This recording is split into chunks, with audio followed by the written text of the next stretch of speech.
విషసర్పాలు detective serial మొదటి భాగానికి స్వాగతం. సుహాసిని చేస్తున్న పోరాటం, లాలెన్ జాన్ చేస్తున్న డిటెక్షన్ అసలు ఏమవుతుందో ఏంటో చూద్దామా? కథలోకి వెళ్ళిపోదాం. ఒకటే హోరుగా కురుస్తోంది వర్షం. ఆకాశం నల్లటి కంబళి కప్పేసినట్లు మహా గంభీరంగా ఉంది. కింద అల్లకల్లోలాన్ని సృష్టిస్తూ నిశ్చలంగా ఉన్న కారు మేఘాలతో కుండ పోతగా కురుస్తోంది వర్షాన్ని. హెచ్చరిక ప్రకటించి 8 గంటలు దాటిందప్పటికీ. తుఫాను హెచ్చరిక ప్రకటించిన టైముకి 2 గంటలు ఆలస్యంగా అయితేనే ప్రారంభమైంది ఈదురుగాలులతో కూడిన కుంభవృష్టి. గంటకు 70 కిలోమీటర్ల వేగంతో వీస్తున్న గాలితో అరగంట నుంచి ఏకధాటిగా కురుస్తున్న వర్షానికి కింద రోడ్లు, పల్లపు ప్రాంతాలు ఇట్టే జలమయమైపోతున్నాయి. 10 గంటలు కాలేదు ఇంకా టైము. చలిచీమల్లా పుట్టుకొస్తున్న జనాభాతో 24 గంటలు రణగొడధ్వనులతో కిటకిటలాడుతూ ఉండే జంట నగరాలు ఇప్పుడు అంత జనాభాని ఏదో మహాతీత శక్తి అదృశ్యం చేసినట్లు నిర్మానుష్యమైపోతున్నాయి ప్రాంతాలన్నీ. ఎండకు వెరవని వాళ్ళుండవచ్చు, కానీ వర్షానికి తలదాచుకోలేని ప్రాణి లేడు. ప్రస్తుతం ముక్కుతూ మూలుగుతూ నడుములేని ముసలమ్మలా కదులుతూ ప్రకృతితో తీవ్ర పోరాటం జరుపుతూ సాగుతున్న ఆటోలో ఇరువైపుల నుంచి ఈడ్చుకొస్తున్న ఈదురుగాలులకి గజగజ వణికిపోతూ కసురుకుంటూ కష్టపెడుతున్న డ్రైవర్ మీద విసుక్కుంటూ ముడుచుకు కూర్చున్న సుహాసినికి ఇంటికెప్పుడు వెళ్ళి పడతానా అని మహా ఆరాటంగా ఉంది. కానీ ఈ తీరున ఇంకో గంటైనా పడుతుందని ఆమెకు తెలుసు. తెలిసి ఏమీ చెయ్యలేని నిస్సహాయ స్థితిలో ఉంది. అంతా ఈ డ్రైవర్ చేతిలో ఉంది. ఇతను మాత్రం ఏం చేస్తాడు? ప్రచండంగా వీస్తున్న ఎదురువాటం గాలి వేగం పెంచలేడు. మలుపులు తిరిగినప్పుడు గాలి దిశ మారుతుంది. అది ప్రమాదకరమైన దిశ. ఏ మాత్రం వేగం పెంచినా బండితో సహా లేచిపోతారిద్దరు. ఆమె తడిసి ముద్దయింది. చెవుల్లోకి దూరే ప్రతి గాలి కెరటం మంచుకై జారులా కోసేస్తోంది నిలువునా లోన. జివ్వున నరాలు చిట్లిపోయే బాధ, రక్తం గట్టకట్టే పరిస్థితులు. ఒళ్ళు మంచుగడ్డైపోతోంది. పళ్ళు విపరీతంగా శబ్దం చేస్తున్నాయి. ఎంత అదిమి పట్టుకుందామన్నా ఉండటం లేదు దవడలు. టొక్కు ఆటో, టొక్కు ప్రయాణం. తిట్టుకుంటోందామె. తన కారు ఎందుకు తెచ్చుకోలేదు ఇంటి నుంచి? వెంటనే కారప్పుడు ఇంట్లో లేదని తట్టింది. పోనీ తనిప్పుడే బయలుదేరకపోతే ఏం పోయింది? ఆమెకు ఒంటరిగా బయట గడపటం ఇష్టపడదని తల్లిదండ్రులు మెదిలారు. ఒంటరిగానా? ఆమె ముఖం చిటపిటలాడింది. ఇలా ఒంటరిగా వదలడానికి భయపడేవాళ్ళు రేపు తనను కలలు కంటున్న తన స్వేచ్ఛా జీవితాన్ని ఎలా అనుమతిస్తారు? ఆమె ముఖం మ్లానమైంది. పిడికిలి బిగిసింది. లేదు, తన నిర్ణయం ఆగదు, మారదు అనుకుందామె. వాళ్ళకింకా తన ఉద్దేశాలు చెప్పలేదు. అయితేనేం, ఆ సమయం వచ్చినప్పుడు తను తలొగ్గకూడదు. వాళ్ళు ఏడ్చి మొత్తుకున్నా, బెదిరించి బహిష్కరించినా సరే నిర్ణయం మార్చుకోకూడదు. ఇంకో 3 ఏళ్ళు తన చదువైపోతుంది. అప్పుడు ఈ సంఖ్యలన్నీ తెంచుకుని స్వేచ్ఛాజీవివై పాటుపడుతుంది. తన ఆశయాన్ని ఆచరణలో పెట్టే ప్రయత్నం కోసం జీవితానికి తానివ్వాలనుకుంటున్న అర్థాన్ని ఆ విధంగానే ఇవ్వగలుగుతుంది. అప్పుడు ఆమె మనసు ఎలాగో అయిపోయింది. అది గుర్తొచ్చినప్పుడల్లా ఇలాగే అయిపోతుంది. నిర్మలంగా ఉన్న కొలనులో ఎక్కడి నుంచో వచ్చి పడ్డ రాయిలా అనిపిస్తాడా నరేష్. తనలో అలజడి రేపి కకావికలం చేస్తాడు మనసుని. తనకెంత అసహ్యం అతనంటే, ఎంత ఏవగింపు ఆ రకమైన వ్యవహారాలంటే. ఆ ఆలోచనల్నే చీత్కరించుకుంటుంది. అసలు తానీ ప్రేమాదోమ అనే భావాలకే స్పందించదు. అందరూ అమ్మాయిల్లా మోహావేశాలకి లోనవదు. తనకేమీ అనిపించదు. అబ్బాయిలని చూస్తే అందరిలా సిగ్గుతో మొగ్గైపోదు. ఊహల్లో తేలిపోదు. వెర్రి చేష్టలు చెయ్యదు. అతీతంగా ఉంటుంది. వేళ్లు తాకి గుండె చల్లు మనదు. చూపులు కలిస్తే హృదయం పులకంచదు. చిరునవ్వలకి చలించిపోదు. ఏమీ అవదు. ఏమీ కాదు. ఎందుకని? ప్రేమికులంతా అనేదేమిటి? పుస్తకాల్లోనూ సినిమాల్లోనూ చెప్పేదేమిటి? అదంతా ప్రేమికుల ఉన్మాదము, రచయితల పైత్యమేనా? లేక తనలో లోపమా? ఆమె తత్తరపడింది. తనలో లోపమా? తను జడురాలా? స్త్రీ హార్మోన్లు తనలో తగినంత లేవా? కాదు. బలవంతంగా ఈ ఆలోచనను దూరం చేసుకుందామే? కాదు. ఈ కారణంగా కాదు. తన ధ్యాసంతా జీవితాశయం మీదనే కాబట్టి నరేన్ని అలా ధృవీకరించింది. అంతేకాని ఆ ధృవీకరించిన విధానం మాత్రం జీవితాంతం తనని బాధిస్తుంది. తను నరేన్ని అలా తిరస్కరించి ఉండాల్సింది కాదు. ఉలిక్కిపడి తేరుకుందామే. ఏమైంది? ఆటో ఆగిపోయి ఉంది. ఎందుకో తెలియదు. డ్రైవర్, ఏమైంది? అడిగిందామె వణుకుతూ. డ్రైవర్ పలకలేదు. డ్రైవర్, ఏమైంది? రెట్టించిందామె అసహనంగా.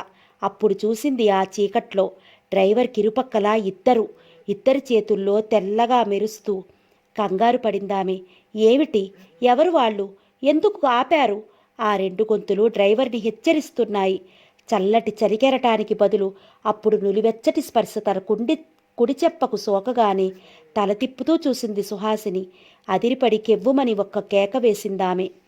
కామేశ్వరరావు ఉద్రేకంగా గదిలో పచార్లు చేస్తున్నాడు. ఒక్కచోట క్షణం ఉండలేకపోతున్నాడు. మధ్య మధ్యలో ఆగి భార్య మీద అరుస్తున్నాడు. బుద్ధి లేదు నీకు? నీకసలు బుద్ధుందా? దాన్ని పూట పంపవద్దన్నానా ఒంటరిగా? నా మాటలు నీకేవైనా తలకెక్కాయా? చూడిప్పుడు నీ ముద్దుల కూతురు ఏం చేసిందో.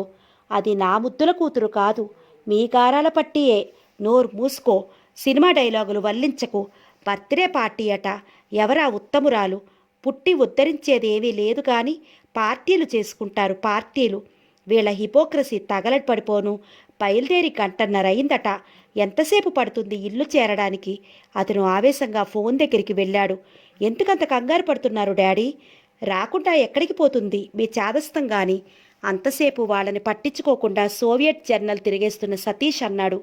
నీకు చెల్లెలంటే ప్రేమానురాగాలు లేవు. నోరు మూసుకో అరిచాడు రావు.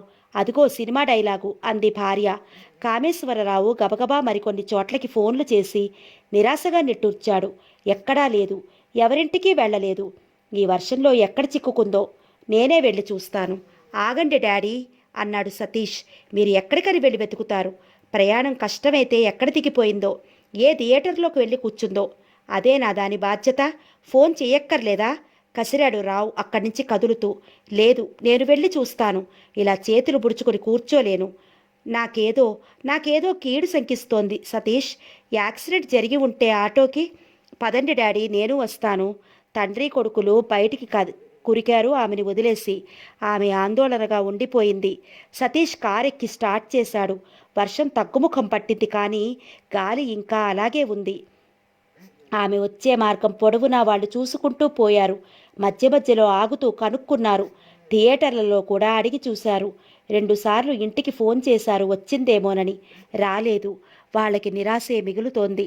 తండ్రి కొడుకులు అలసిపోయి కారాపేసి కూర్చున్నారు. ఏం చేద్దాం ఇప్పుడు? సతీష్ అన్నాడు ఆందోళనగా. ఏదో జరిగింది. రాలేకపోతే ఫోన్ చేయకుండా అదింత బాధ్యతారహితంగా ప్రవర్తించదు. ఏదో జరిగింది సతీష్. ఇక మనం పోలీస్ రిపోర్ట్ ఇవ్వడం మంచిదనుకుంటాను. వద్దు డాడీ. ఎందుకు వద్దురా? చాలా గొడవ అవుతుంది. మన గౌరవం చూసుకోవాలి. సుహాసిని ఇప్పుడే ఏ పరిస్థితుల్లో ఉందో రేపు దాని స్నేహితులకి లోకానికి తెలిసిపోతే తలెత్తుకోలేదు. పోలీసులు వద్దు డాడీ. వీలైనంత రహస్యంగా గాలిద్దాం. సతీష్, నేను ఆలోచించలేకపోతున్నాను. దానికి ఏదైనా జరిగితే భరించలేనురా. అలా అనుకోకండి డాడీ. ఏమీ జరగదనే ఆశిద్దాం. ముందు మనం ఒక చోటికి వెళదాం. ఎక్కడికి? డిటెక్టివ్ల దగ్గరికి. డిటెక్టివ్లా? అవును. వాళ్ళ వల్ల ఏదీ పొక్కదు డాడీ. సుహాసిని ఎక్కడున్నా వెతికి వాళ్ళు తీసుకువస్తారు. ఈ రాత్రికి ముందు మనం ఇంటికి వెళ్ళి ఆమె ఫోటో తీసుకువద్దాం. కారు స్టార్ట్ చేశాడు సతీష్ వెంటనే. నాకేమీ అర్థం కావడం లేదు సతీష్. ఎవరా డిటెక్టివ్లు? వేగం పెంచుతూ చెప్పాడు Satish. Lal and John daddy. తార్నాకలో ఉండే తన స్నేహితురాలు రూప ఇంటి నుంచి హిమాయత్ నగరంలో తమ ఇంటికి చేరుకోవాలంటే సుహాసిని సీతాఫల్ మండి కవాడిగూడాల మీదుగా ట్యాంక్ బండ్ వచ్చి అక్కడి నుంచి లిబర్టీ వైపు తిరిగి రావాలి. ఆమె ఎప్పుడూ ఉపయోగించే మార్గం ఇది. ఆమె తార్నాక నుంచి 9:30కే బయలుదేరింది. అప్పుడే వర్షం మొదలైంది. సాధారణ వాతావరణ పరిస్థితుల్లో అయితే 35-40 నిమిషాల్లో చేరుకోవచ్చు. ఇవాళ ఈ వర్షాన్ని పట్టి గంటన్నర ఎక్కువ వేసుకున్న ఆమె 11:30 లోపులోనే చేరుకోవాలి. కానీ ఇప్పుడు అర్ధరాత్రి దాటుతున్నా జాడలేదు. ఎక్కడి నుంచి కబురు లేదు. ఆమె ఎప్పుడూ రాత్రులు చెప్పకుండా బయట గడపలేదు. ఈ విషయాలన్నీ విని twin city detective agency partners Lal and జాన్లు ఆ తండ్రి కొడుకుల్ని సాలోచనగా చూశారు. అప్పుడు అన్నాడు లాల్ సిగరెట్ వెలిగించుకుంటూ, మీరు పోలీస్ రిపోర్ట్ ఇవ్వకపోవడం మంచిది కాదు. ఈ పరిస్థితుల్లో మీ అమ్మాయికి ప్రాణాపాయం గురించి ఆలోచించాలి. ఆమెకి ఇంకేదో కీడు జరిగిందని ఎందుకు అనుకుంటారు? పదండి, మనం ఇప్పుడు వెళ్ళి చూద్దాం. నలుగురు లేచి బయటికి నడిచారు. జాన్ సుహాసిని ఫోటో జేబులో పెట్టుకుని ఆఫీస్కు తాళం వేశాడు. కిందకి వచ్చిన నలుగురు డిటెక్టివ్ల కారెక్కారు. తండ్రి కొడుకులు వెనక కూర్చున్నారు. జాన్ స్టార్ట్ చేసి పోనిచ్చాడు. లాల్ చెప్పాడు అతనికి, reverse journey partner. Tank bund నుంచి తిన్నగా తారినాక మధ్యలో ప్రతి పోలీస్ స్టేషన్ దగ్గర ఆపు. అక్కడ ఏమైనా రిపోర్ట్లు అందాయేమో చూద్దాం. Come on quick. జాన్ వేగం పెంచి నిటారుగా కూర్చున్నాడు. కారు ఇప్పుడు శరవేగంతో పోతోంది. లాల్ సిగరెట్ పీలుస్తూ ఆలోచనల్లో పడ్డాడు. తండ్రి కొడుకులు మాట్లాడకుండా ఎవరి ఆలోచనల్లో వాళ్ళు ఉద్రేకంగా గడుపుతున్నారు. మళ్ళీ టపటపమంటూ చినుకులు ప్రారంభమయ్యాయి. పైన కారు మప్పులు చాలా కింద నుంచి ఏదో అర్జెంటు పని ఉన్నట్లు వేగంగా సాగిపోతున్నాయి. రోడ్డు మీద అక్కడక్కడ వాహనాలు, మానవ సంచారము ఉంది. నీటి కాలువలు ఇంకా ప్రవహిస్తూనే ఉన్నాయి. అలా వెళుతున్న కారు వెనక నుంచి హెడ్లైట్లు పడ్డాయి. లాల్ తిరిగి చూశాడు. కొంత దూరంలో ఓ కారు కనిపించింది, వేగంగా వచ్చేస్తూ. జాన్ అది గమనించి ఓవర్టేక్ చేయబోతుందని ఇంకా వేగం పెంచాడు. అకస్మాత్తుగా వెనుక సైరన్ వినిపించింది. జాన్ ఉలిక్కిపడి ఇంకా వేగం పెంచేశాడు. ఏమిటి, పారిపోతావా? క్రిమినల్వా? స్లోడౌన్ అరిచాడు లాల్. నాలిక ఖర్చుకొని స్పీడ్ తగ్గించేశాడు జాన్. వెనక నుంచి ఆ పోలీసు కారు రివ్వరు ఓవర్టేక్ చేస్తూ వెళ్ళి ముందాగింది. తటాలున డోర్స్ తెరుచుకున్నాయి. గబాలన ఇద్దరు అధికారులు కిందకి దూకారు. వాళ్ళు రివాల్వర్స్ చేతపట్టి పరిగెత్తుకొచ్చారు చెరోవైపు. జాన్ అయోమయంగా చూశాడు వాళ్ళని. ఎవరు మీరు? ఎక్కడి నుంచి వస్తున్నారు? ఈ కారు మీదేనా? కారులో ఎవరెవరున్నారు? కమాన్ జోషి, వెనక సీట్లో ఎవరున్నారు చూడండి అరిచాడు జాన్ వైపు ఉన్న అధికారి. లాల్ వైపు అధికారి వెనుక డోర్ దగ్గరికి కదిలి తొంగి చూశాడు. తండ్రి కొడుకులు పిత్తర చూపులు చూస్తున్నారు. మాట్లాడరే, ఎవరు మీరు? కమాన్, ఈ కారు ఎక్కడిది? జాన్ వైపు అధికారి గర్జించాడు. జాన్ నోరు విప్పలేదు. తాపీగా సిగరెట్ తీశాడు. లాల్ అతన్ని ఓరకంట చూశాడు. లేడీస్ ఎవరూ లేరు. వెనకనున్న అధికారి అరిచాడు. ఎక్కడో వదిలేసి ఉంటారు. Come on get down. జాన్ కళ్ళ ముందర రివాల్వర్ వచ్చింది. అప్పుడు లాల్ అయిష్టంగానే లోపల లైట్ స్విచ్ నొక్కాడు. ఆ వెలుతురులో డిటెక్టివ్లు ఒకరినొకరు చూసుకుని నవ్వుకున్నారు. My god, Lal and John. Revolver చూపిన అధికారి అరిచాడు. పార్ట్నర్స్ ఇన్ డిటెక్షన్, లాల్ అన్నాడు నవ్వుతూ. Twin cities detective agency. John కూడా చెప్పాడు. ఓహ్, ఏమిటిది?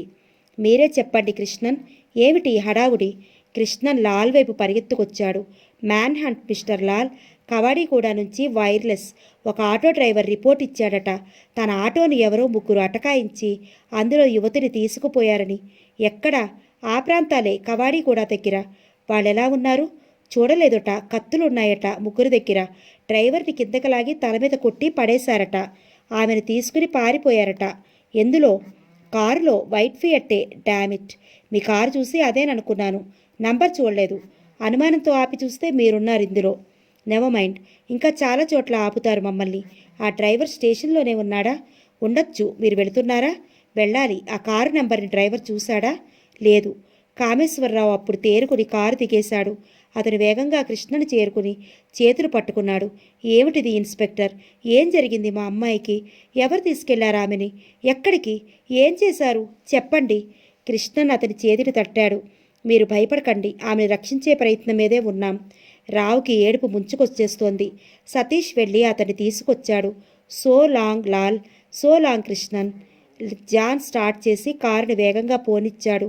మీ అమ్మాయి ఏం చేస్తోంది రావుగారు? చదువుతోందా? లాల్ అడిగాడు వెనక్కి చూస్తూ. అవును, మెడిసిన్ 4వ సంవత్సరం సార్. అరే, లాల్ ఇంకేమీ అనలేకపోయాడు. ఆమెను కాపాడాలి మిస్టర్ లాల్, లేకపోతే నేను బ్రతకలేను. Daddy please. సతీష్ ఊరుకోపెట్టాడు తండ్రిని. సెక్రటేరియట్ ముందు ఇంకో స్క్వాడ్ ఆపింది కారుని. డిటెక్టివ్ను చూసి, అన్ని వైట్ ఫిట్టర్స్ని చెక్ చేస్తున్నాం మిస్టర్ లాల్, పట్టుకోగలమన్న నమ్మకం ఉంది అన్నాడా అధికారి. రావు తల ఉంచుకుని కొడుక్కుంటున్నాడు. జాన్ తిరిగి స్టార్ట్ చేసి పోనిచ్చాడు. పార్ట్నర్, వీళ్ళలా ఆపుతూ పోతే మనం తెల్లవారి చేరుకుంటామనుకుంటాను కవాడిగూడకి. నాకు నమ్మకం లేదన్నాడు లాల్ దూరంగా చూస్తూ. అదిగో మరో బ్లాకేడ్ ఎదురవుతోంది. పార్ట్నర్, ఆ చెట్టు కింద ఎవరు వాళ్ళు? Slowdown John. రోడ్డు మధ్య నిలబడ్డారు వాళ్ళు. జాన్ వేగం తగ్గిస్తూ తీసుకెళ్లి అక్కడ ఆపాడు కారుని. వెంటనే 8 మంది చుట్టుముట్టారు కారుని. వాళ్ళు పోలీసులు కారు. వాళ్ళందరి చేతుల్లోని ఆయుధాలున్నాయి, రివాల్వర్స్. కుడిపక్క ఆగి ఉంది ఒక బ్లూ కలర్ మెటడోర్ వ్యాన్. వాళ్ళు రివాల్వర్ గురిపెట్టి కారులోకి తొంగి తొంగి చూస్తున్నారు. వాళ్ళందరి ముఖాలు వికృతంగా భయం కొలిపేలా ఉన్నాయి. నోడ నుంచి చింతవాసన కొడుతోంది. డిటెక్టివ్లు రెప్పవేయకుండా చూస్తున్నారు, కదలకుండా కూర్చుని. తండ్రి కొడుకులిద్దరూ ఒకరినొకరు అంటుకుపోయి కూర్చున్నారు. అమ్మాయి ఏది? అడిగాడు జాన్ వైపు మనిషి. అతన్ని చూశాడు జాన్. రెయిన్కోటు క్యాప్తో భారీగా ఎత్తుగా ఉన్నాడు. ముఖం కనిపించడం లేదు. ఏ అమ్మాయి? జాన్ అన్నాడు తేరుకుని, ముందుకు జరిగి ఆ మనిషిని బాగా చూడాలని ప్రయత్నిస్తూ. వెంటనే అతని తలకు రివాల్వర్ ఆనించి, కదలకు మిస్టర్, చేతులెత్తు. అందరినీ చేతులెత్తమనండి రోయ్ ఆజ్ఞాపించాడు రెయిన్కోట్ మనిషి తన అనుచరుల్ని. వాళ్ళంతా రివాల్వర్స్ తలలు కానిచ్చారు. అందరూ చేతులెత్తి కూర్చున్నారు. రెయిన్కోట్ మనిషి ఎడమ చెయ్యి లోపలికి పెట్టి హెడ్లైట్స్ని ఆఫ్ చేసేశాడు. జాన్ లోపల నవ్వుకున్నాడు అది చూసి. ఆ మనిషి చేతులకి గ్లౌస్ లేవు. అప్పుడు ఆ మనిషిని జాన్ స్పష్టంగా చూశాడు. పొడవాటి ముఖం, మాసిన గడ్డం, అంత చురుగ్గా లేని కళ్ళు, ముసలి ఆకారం. ఇక ఆలస్యం చేయకండి, చెప్పండి, అమ్మాయి ఎక్కడా? ఏ అమ్మాయి? అదే ప్రశ్న వేశాడు జాన్ డ్రైవింగ్ మిర్రర్లో చూస్తూ. వెనక నుండి ఏ వాహనము రావడం లేదు. రోడ్డంతా ఖాళీగా ఉంది. మీరెత్తుకొచ్చిన అమ్మాయి, గర్జించాడా మనిషి. మేమెవరినీ ఎత్తుకు రాలేదు. మేము అలా కనిపిస్తున్నామా? తిన్నగా మాట్లాడకపోతే చచ్చిపోతారు. మాకు ఆ అమ్మాయి కావాలి. దేనికి? అన్నాడు జాన్. లాల్ అతని వైపు వాడిని పట్టించుకోకుండా రెయిన్కోట్ వాడికేసి తిరిగాడు. ముందు మీరు చెప్పండి, ఎవరు మీరు? మీకెందుకు అమ్మాయి? ఏమిటి దౌర్జన్యం? మేము సిఐడీలం, అమ్మాయిని గాలిస్తున్నాం. ఐసి, సిఐడీలు మెటాడోర్ వ్యాన్ వేసుకుని తిరగటం నేను చూడలేదు. పద్ధతులు మారాయి, మారుతున్నాయి. ఏ కాలంలో ఉన్నారు మీరు? మీరే లోకంలో ఉన్నారు? క్రైమ్ బ్రాంచ్లో మా మహాలెరుగని మా ఆఫీసర్ లేడు. మమ్మల్ని ఇంకా గుర్తుపట్టలేదా? సారీ, నేను ఇక్కడ కొత్తగా ట్రాన్స్ఫర్ అయ్యాను. మీ పరిచయ భాగ్యం కలగలేదు. మీరెవరో సెలవివ్వండి. Lal and John. ఆ మనిషి గడ్డను రుత్తుకున్నాడు. బట్టల వ్యాపారులా? నో, తోళ్ల వ్యాపారులు, చెప్పాడు జాన్. అయితే ఇలా ఎందుకు తిరుగుతున్నారు రాత్రిపూట? తోళ్లు వలవటానికి. మనిషి తోలుకి మంచి డిమాండ్ ఉంది ఆఫ్రికాలో. సరసరాడకండి. ఆ అమ్మాయిని ఎక్కడ వదిలివేశారో చెప్పండి. మిమ్మల్ని ఏమీ చెయ్యం. కామేశ్వరరావు ఉద్రేకపడుతున్నాడు. సతీష్ తండ్రి చెయ్యి బలంగా పట్టుకున్నాడు. లాల్ సాలోచనగా తలూపాడు. సరే పదండి, చూపిస్తామన్నాడు. రెయిన్కోట్ మనిషి వెంటనే అన్నాడు, నో, ఎక్కడుందో చెప్పండి, వెళ్ళి చూస్తాం. మీలో ఒకరు వస్తే చాలు. డిటెక్టివ్లు చూపులు మార్చుకున్నారు. అంతవరకు ఎలాగో కూర్చోగలిగిన కామేశ్వరరావు ఇక ఉండపట్టలేక అనూహ్యంగా ఒక్క తోపు డోర్ను తోసి అక్కడున్న రివాల్వర్ మనిషిని కింద పడవేస్తూ కారు దిగేశాడు. దిగి రెచ్చిపోతూ రెయిన్కోట్ మనిషి దగ్గరికి ఉరికాడు. ఉరికి వెళ్ళి అతడి కాలర్ పుచ్చుకున్నాడు. ఆ చెంప ఈ చెంప వాయించేస్తూ అరవసాగాడు. ఎందుకు నీకు మా అమ్మాయి? ఏం చేస్తావా ఆమెను? ఎవరు మీరసలు? ఎందుకిలా బెదిరిస్తున్నావు మమ్మల్ని? చెప్పు, చెప్పు. జాన్ తటారున్న డోర్ తీసి దిగబోయాడు. కానీ కింద పడ్డ మనిషి ఒక గంతులో లేచి వచ్చి కంట్రోల్ చేశాడు. Don't move please. రెయిన్కోట్ మనిషి తేరుకుని రావుని ఒక్క తోపు తోశాడు. అతడు బాయిలెట్ మీద పడగానే గొంతు పట్టుకుని లేపి గర్జించాడు. ఏమిటి కూస్తున్నావు? ఎవరా అమ్మాయి? ఏమవుతుంది నీకు? నిజం చెప్పు. నా కూతురు సుహాసిని, నా కూతురు. సతీష్ తిమ్మెరపోయి చూస్తున్నాడు. డిటెక్టివ్లు ఇంకా అలాగే చేతులెత్తి కూర్చున్నారు, జరుగుతున్నది నిస్సహాయంగా గమనిస్తూ. రెయిన్కోట్ మనిషి రావును ఒక్కసారి వదిలేశాడు. ఓహ్, పప్పులో కాలేశాం. శంకర్, పదండి, చెక్కేద్దాం. రాంగ్ పార్టీని పట్టుకున్నాం.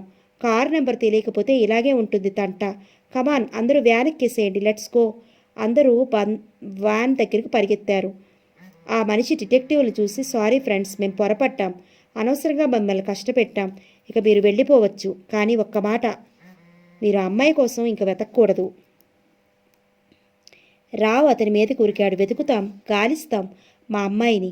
నువ్వెవరు వద్దంటానికి? నీకు మేమేమి? రావు మాట పూర్తి చేయలేదు. అతను హఠాత్తుగా గుండె పట్టుకుని కింద పడ్డాడు ఆ మనిషి కాళ్ళ దగ్గర.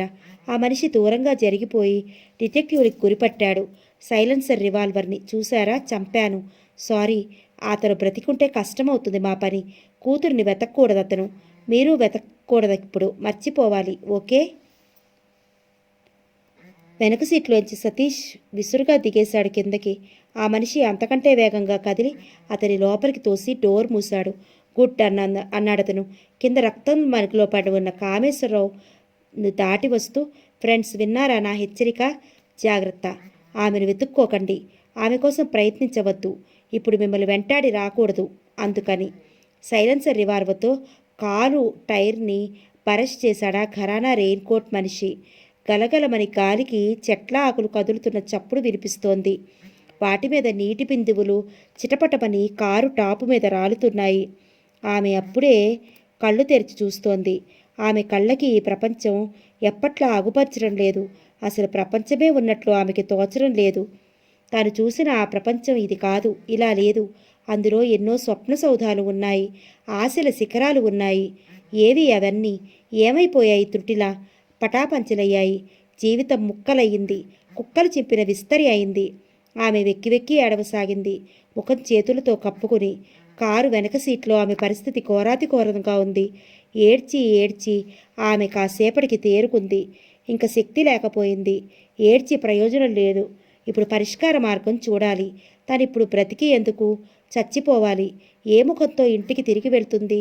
స్నేహితుల్ని చూస్తుంటే చావే పరిష్కారం. అవును, చావాలి, చచ్చిపోవాలి. ఆమె దిగ్గున లేచి కూర్చుంది. కొన్ని క్షణాలు రెప్పవేయకుండా తీక్షణంగా చూస్తూ కూర్చుండిపోయింది ఏమీ కనిపించని కారు చీకట్లోకి. ఆ సమయంలో ఆమె మెదడంతా శూన్యంగా ఉంది. ప్రమాదంలోకి నడిచి వెడుతున్న స్లీప్ వాకర్లా, మరేదో అఘాయిత్యానికి పాల్పడిపోయే మ్యానియాక్లా ఆమె కళ్ళలో భావాలు కదులుతున్నాయి. భయం కొలిపేవి. ఆమె మెదడులో శూన్యత తొలగి తిరిగి అవే దృశ్యాలు కదులుతున్నాయి. తను విస్తరి, వాళ్ళు కుక్కలు, 3 కుక్కలు, నువ్వా నేనా అన్నట్లు కొట్లాడుకున్నాయి తన కోసం. తన నోటికి చేతులకి అప్పుడు కట్లున్నాయి. కళ్ళు తాగిన కుక్కలు. కారులో పడేసి తనని ఇరుపక్కలా ఇద్దరు, ముందు మరొకడు నడుపుకుపోయారు. ఎక్కడది? తనని ఎక్కడికి తీసుకెళ్ళింది బాగా తెలుసు తనకి. ఆ దారి బాగా గుర్తుంది. అది ఒక పాడుపడ్డ కొంప, పెద్ద ఇనుప గేటు, భూతాల్లాంటి చెట్లు. ఏ నవాబో కట్టించి తన కాలం తీరిపోయాక దిక్కులేక శిథిలమైన సౌధమది. అందులో తుఫాను రాత్రిలో తనని ఆ 3 కుక్కలు, ఆ 3 కుక్కలతో పాటు తను కూడా అప్పుడే ఆ శిథిల సౌధం కూలి సమాధి అయ్యేలా ప్రకృతి కరుణిస్తే బావుండుననిపించింది. కుట్టిలాంతరు వెలుతురులో చూసిన ఆ కుక్కల ఆకారాలు ఇంకా కళ్ళ ముందు మెదులుతూనే ఉన్నాయి. ఏ కుక్కకి 20కి మించని వయసు. ఆ తర్వాత ఏం జరిగిందో తనకు తెలియదు. కళ్ళు పడుతున్నప్పుడు మోటార్ సైకిల్ శబ్దం మాత్రం విన్నది. తననెవరో మోసుకుపోతున్నట్లు అనిపించింది, అంతే. ఇప్పుడు చూస్తే తనిక్కడ వదిలివేయబడి ఉంది. ఆమె తేరుకుంది. పరస్పర భావ సంఘర్షణలో ఓ భావం గెలుపొందింది. ఆ భావం చండమారుతంలా ఆమెలో ఏదో తెలియని శక్తిని నింపింది. ఆమె నిలువెల్లా కంపిస్తూ ఊగిపోయింది. పిడికిళ్ళు బిగించింది. ముఖ కండరాలు బిగుసుకున్నాయి. తనకు పరిష్కారం చావు కాదు. చావదు తను, చావదు తను, చావదు. అప్పుడే చావకూడదు. ఆమె లేచి ముందు సీటులోకి దూకింది. క్షణంలో కారుని స్టార్ట్ చేసి వాయువేగంతో ముందుకి పోనిచ్చింది. అయితే ఆ కారు ఆమెకు అచ్చిరాదని తెలియదు. వెనక నుంచి వెంటపడుతున్న పోలీస్ కారుని చూసి బెదిరిపోయింది. మరింతగా వేగాన్ని పెంచేస్తూ ఎవరిని దేన్ని లెక్క చేయకుండా దూసుకుపోసాగింది. వెనుక పోలీసు కారుకు మరో జీపు తోడయింది. సైరన్ మోతతో భార్గవంతా మార్మోగిపోతోంది. అందులోని అధికారులు వైర్లెస్లో ఆగకుండా అరుస్తున్నారు. మార్గంలో ఎక్కడ పోలీస్ స్టేషన్ ఉన్నా ముందే అలర్ట్ చేస్తున్నారు. రోడ్స్ని బ్లాక్ చేయిస్తున్నారు. కానీ ఆమె ధైర్యం చెక్కు చెదరలేదు. సెక్రటేరియట్ దగ్గర బ్లాకేడ్ని తన రాకెట్ వేగంతో దూరం నుంచే తప్పుకునేలా చేసింది. అదరగొట్టేస్తూ ట్యాంక్ బండి మీద ఓ జీపుకు కీచుమని రాసుకుంటూ దూసుకుపోయింది నిర్లక్ష్యంగా. అప్పుడు ఆమెకు తనేం చేస్తుందో తెలియదు, ఎక్కడికి వెళుతుందో తెలియదు. కంగారు, అయోమయం, భయం. లిబర్టీ వైపుకు తిప్పి బషీర్బాగ్ రోడ్డు పడుతూ సరిగ్గా స్కైలైన్ రాగానే ఈ కారుతో లాభం లేదని గుర్తించింది. సడన్ బ్రేకుతో కీచుమని 30 అడుగుల దూరాన ఆపగలిగి దిగి ఉరకసాగింది. మరెటూ చూడకుండా స్కైలైన్ రోడ్లోకి తిరిగి. పొద్దు బాగా ఎక్కింది. ఇంకా సూర్యుడి జాడలేదు. 9 అవుతున్నా ఆకాశం ఇంకా మేఘావృతమై ఉంది. సన్నగా చినుకులు పడుతున్నాయి. రాబోయే 12 గంటల్లో గంటకు 90 నుంచి 110 కిలోమీటర్ల వేగంతో ఈదురుకాలులతో కూడిన భారీ వర్ష సూచన కూడా చేయడం జరిగింది రేడియోలో. బంగాళాఖాతంలో ఏర్పడ్డ వాయుగుండం ఈ సాయంత్రం కోస్తా తీరాన్ని తాకే సూచనలున్నాయట. పదే పదే హెచ్చరికలు ప్రసారమవుతున్నాయి. లాల్ కళ్ళు విప్పి చూశాడు. అవి ఎర్రబడి అలసిపోయి ఉన్నాయి. ముఖం నీరసంగా ఉంది. లేచి అతను కిటికీ దగ్గరికి వెళ్ళాడు. పార్ట్నర్స్, ఇప్పుడు ఆ క్రూక్స్ను పట్టుకోవడం సాధ్యమయ్యేలా లేదు. వాళ్ళు బోగస్ నెంబర్ ప్లేట్స్ పెట్టుకుని ఉన్నారు. అవును, ఆ వైట్ ఫియట్లో సుహాసిని కిడ్నాప్ చేయబడింది అని వాళ్ళకెలా తెలిసింది? ఆమె వాళ్ళకి ఎందుకు ఆమె కోసం అంతగా ప్రయత్నిస్తున్నారు? ఎవరు వాళ్ళసలు? లాల్ సందేహాన్ని జాన్ కూడా తీర్చలేడు. ఒక్కటి తప్ప, కిడ్నాప్ గురించి పోలీస్ ఇన్ఫర్మేషన్ని ఎవరో కరప్ట్ ఆఫీసరు ఆ ముఠాకి అందించి ఉండాలి. జాన్ ఈ సందేహం వెలిబుచ్చి, పార్ట్నర్, దీన్ని మనం వెంటనే కృష్ణన్కి తెలియపరచాలి. ఇంకా ఇలాంటి టిప్స్ వెళ్లకుండా, కమ్యూనికేషన్స్ లీక్ కాకుండా అలర్ట్ చేయాలి. ఏమంటావ్ అన్నాడు. వెంటనే ఆ ప్రకారం లాల్ ఫోన్ చేసి చెప్పాడు కృష్ణన్కి. నిమిషాల్లో నగరంలో ప్రతి పోలీసుకి తెలిసిపోయింది ఈ విషయం. అంతే, అక్కడి నుంచి వాళ్లతో ముసలం పుట్టింది. ఒకరినొకరు అనుమానించుకోవడం మొదలుపెట్టారు. తమలో ఒకడు శత్రువుకు తోడ్పడుతున్న ఉద్యోగి ఉన్నాడు. ఎవరతను? రాత్రి కామేశ్వరరావుని హత్య చేసి పారిపోయిన ముఠా కోసం సిటీ అంతటా వలపన్నారు పోలీసులు. డిటెక్టివ్ల నుంచి ఫోన్ కాలు అందుకుని, కానీ ఆ వ్యాన్ జాడ ఎక్కడా దొరకలేదు. హంతకుడి వేలిముద్రల కోసం జాన్ సూచనపై వారు హెడ్లైట్స్ ఆర్పినప్పుడు డిటెక్టివ్ల కారులో డాష్బోర్డ్ని పరీక్షించారు నిపుణులు. కానీ అతని చేతులు అప్పుడు తడిగా ఉండటం వల్ల వేలిముద్రలు ఏర్పడలేదు. కారు మీద ఇంకెక్కడా స్పష్టమైన వేలిముద్రలు లేవు. తెల్లవారుజామున 3 గంటలకి బషీర్బాగ్లో పెట్రోలింగ్ చేస్తున్న ఒక పోలీస్ వ్యాన్కి కిడ్నాపర్స్ ఉపయోగించిన వైట్ ఫియట్ కనపడింది. క్షణాల మీద నిపుణులు ఆక్రమించి దాని మీద శల్య పరీక్షలు చేశారు. వేలిముద్రలు చాలా దొరికాయి. రికార్డ్స్తో కుస్తీ పట్టారు. అవి పాత కేడీలు నగేష్, మల్లేష్, రమేష్లు అని తెలిసింది. వెంటనే వాళ్ళ కోసం గాలింపు మొదలైంది. కానీ ఈ మధ్య వాళ్ళ అడ్రస్ మారిన సంగతి ఇంకా పోలీసులకు తెలియదు. గాలుస్తూనే ఉన్నారు వాళ్ళ కోసం. అలా పోలీస్ కంట్రోల్ రూమ్లో ఆపరేటర్ కాల్ అందింది. Green ambassador number APT 9698 quarry contractor వరవర్రావుకు చెందినది. ఉదయం 8ంటికి అతని ఇంటి ముందు నుంచి మాయమైందని. రాత్రి సెక్రటేరియట్ దగ్గర బ్లాకేడ్ని ఛేదించుకుని ట్యాంక్ బండి మీద అధికారిని పడగొట్టి వెళ్లిపోయిన వైట్ ఫియట్లో యువతి సుహాసిని అని దృఢపడింది అందరికీ. అయితే ఆమె బషీర్బాగ్లో కారు వదిలి ఎటు పారిపోయింది తెలుసుకోలేకపోతున్నారు. అదే సమయంలో సుహాసినికి తల్లి శాంత నరకం అనుభవిస్తోంది. సంగతులేవి తెలియక రాత్రి నుంచి వెళ్ళిన వాళ్ళ జాడలేదు.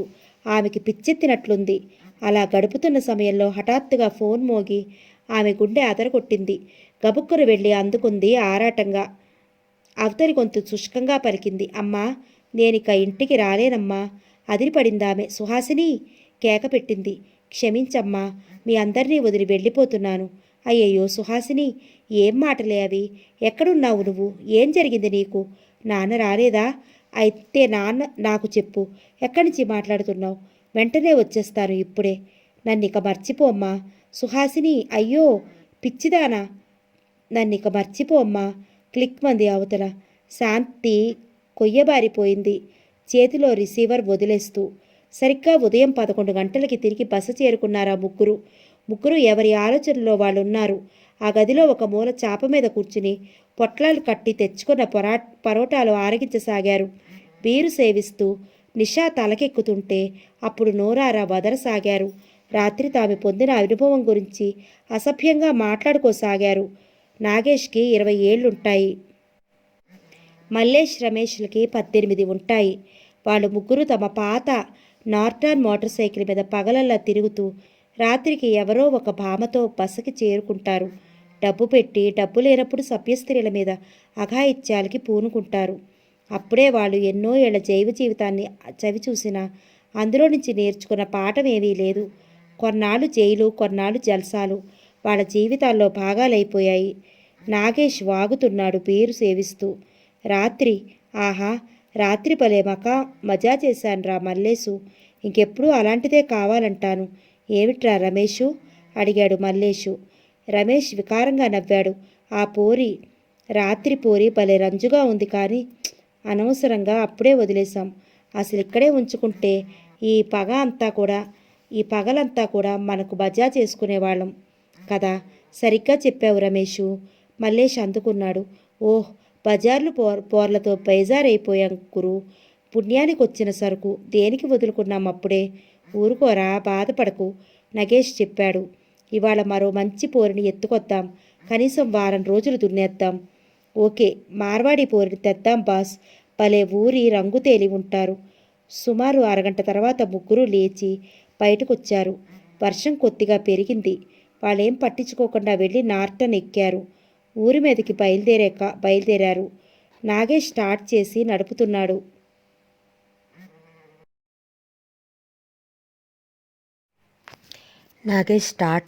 నడుపుతున్నాడు. మిగతా ఇద్దరు వెనక కూర్చున్నారు.